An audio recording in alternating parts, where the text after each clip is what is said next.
କେଉଁ ମହିଳାଙ୍କୁ କରିବା ପାଇଁ ରାଜି କରାଇବା ସହଜ ହୋଇଥାଏ।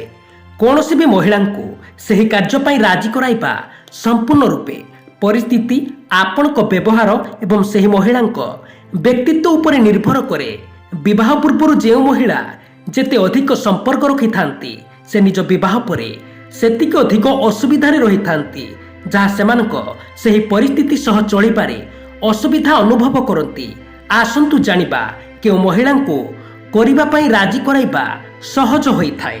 ସେହି ସ୍ୱଭାବର ମହିଳାଙ୍କୁ ପାଖରେ ପାଇଲେ କେତେକ ପୁରୁଷ କରିବା ପାଇଁ ଇଚ୍ଛା କରନ୍ତି, ଆଉ ସେମାନେ ସହଜରେ ରାଜି ହୋଇଯାଆନ୍ତି। ଯେଉଁ ମହିଳା ପୁରୁଷଙ୍କ ଆଖିକୁ ଆଖି ପଡ଼ିଲେ ହସି ଦିଅନ୍ତି, ସେମାନେ ସେହି ପୁରୁଷଙ୍କୁ କିଛି ବି କହିପାରନ୍ତି ନାହିଁ, ଯାହା ସେମାନଙ୍କ ଦୁର୍ବଳତା ହୋଇଥାଏ। ନରମ ସ୍ୱଭାବର ମହିଳା ଯେଉଁମାନେ ସ୍ୱଭାବରେ ଉଦାର ଏବଂ ଦୟାଳୁ, ସେମାନେ ଅନ୍ୟର ଅନୁରୋଧକୁ ଶୀଘ୍ର ଗ୍ରହଣ କରିଥାନ୍ତି। ଆପଣଙ୍କ ଉପରେ ବିଶ୍ୱାସ ଥିବା ମହିଳା, ଯଦି ସେହି ମହିଳା ଆପଣଙ୍କ ଉପରେ ଦୃଢ଼ ବିଶ୍ୱାସ ରହିଛି, ତେବେ ସେ ଆପଣଙ୍କ କଥାକୁ ଶୀଘ୍ର ମାନିପାରନ୍ତି। ଅଧିକ ଲାଜ କରୁଥିବା ମହିଳା ଶୀଘ୍ର ରାଜି ହୋଇଯାଆନ୍ତି, କାରଣ ତାଙ୍କ ଲାଜରେ ଅନେକ ପୁରୁଷ କିଛି କରିଥାନ୍ତି, ସେ କିଛି କହିପାରନ୍ତି ନାହିଁ, ଆଉ ତାଙ୍କ ଲାଜର ପୁରୁଷମାନେ ଫାଇଦା ଉଠାଇଥାନ୍ତି।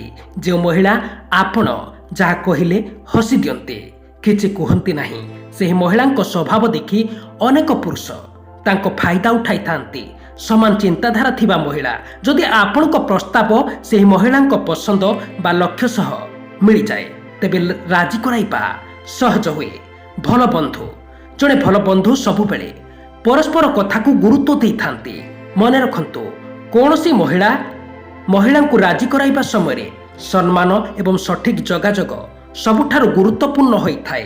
ଦର୍ଶକ ବନ୍ଧୁ, ଭିଡ଼ିଓଟି ଭଲ ଲାଗିଲେ ନିହାତି ଗୋଟିଏ ଲାଇକ୍ କରନ୍ତୁ ଏବଂ ଆପଣଙ୍କ ସାଙ୍ଗସାଥୀଙ୍କ ସହିତ ଭିଡ଼ିଓଟିକୁ ସେୟାର କରିଦିଅନ୍ତୁ। ଧନ୍ୟବାଦ।